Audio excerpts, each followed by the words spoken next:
What's up, y'all? Going through the comments on a video I posted a couple of days ago, and somebody was asking about the BFS setup and wanted to go into a little bit more detail. Well, it's going to be a pretty short video because there ain't a lot to talk about with this thing. The rod, we'll start out there, is a Shakespeare Micro Series 4.6 ultralight 2 to 6 pound test. You can get the rod as a combo with a little spin cast reel on it from Walmart for like $18. I would prefer this being like a 5.6 or a 6.6, but I really like the short handle. The reel is a Cast King Zephyr 7:2:1. I believe it is. Yeah, 7:2:1 gear ratio. Line capacity, it'll hold 75 yards of 4 pound test or 65 yards of 6 pound test, and that's what I've got on here is Stren crappie gold in 6 pound test. Tuning these reels is a little bit different than tuning your standard bait casters for bass. With these, you want your braking locked down all the way around, and then make your adjustments with your spool tensioner. And with bass reels, it's kind of the opposite. You want to make your adjustments on your spool tensioner. But this is just a bone stock Cast King Zephyr. I hadn't done any kind of bearing upgrades or anything like that, which, by the way, is a 6+1 bearing reel. And you can also take the side plate off to get into your spool and all that.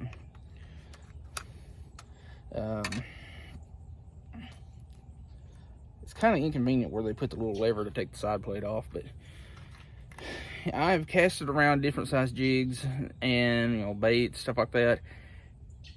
Don't try casting 64th ounce jig heads with this. You can get a couple of feet out of it, but it does not at all like casting 64th ounce heads. The lightest I would comfortably go with this is 32nd ounce, and even then you're really pushing the capabilities of this reel. Like if you have a little bit heavier, denser bait that adds a little bit of weight on top of that 36 or 32nd ounce head, you could kind of get away with it.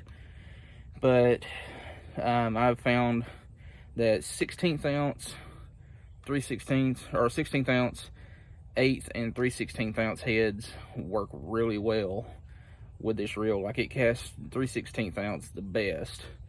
I've thrown like mini lipless cranks, 16th to 3/16 ounce, jigs, stuff like that. Well, mostly little crappie jigs, small swim baits, small spinner baits, stuff like that work really well with it. Small jerk baits, small crank baits, stuff like that work super well with it. Let's see, I might have some of the baits that I use laying here. Yeah. Small jerk baits, like this is just an Ozark Trail 1/5 ounce minnow, 1/4 ounce Cotton Cordell Super Spot would work great on it. But one of my favorites so far is I've wore the paint off of this bait here before in a single day.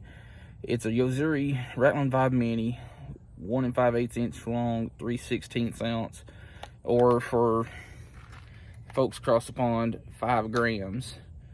It casts this very, very well. Like it's nothing to get 35-40 yards out of it if you're good in practice with your casting. I could probably benefit from taking this 6 pound line and putting 4 pound on it, but I'm going to use this for bass fishing a little bit too, so I'm going to keep the 6 pound on it. I might go to like a 6 or 8 pound braid at some point, just so I can get a little bit more line capacity on there. Because like I said, with like this spool is about as full as it'll get with 6 pound test, and you can kind of see the spool through the line. 65 yards, which really it's plenty. But yeah, these reels, you can find them on Amazon for I think about $60 to $70, give or take. And then like I said, this rod comes as a combo from Walmart for about $20 at most. So yeah, that's about all there is to it. Again, bone stock Cascade Zephyr.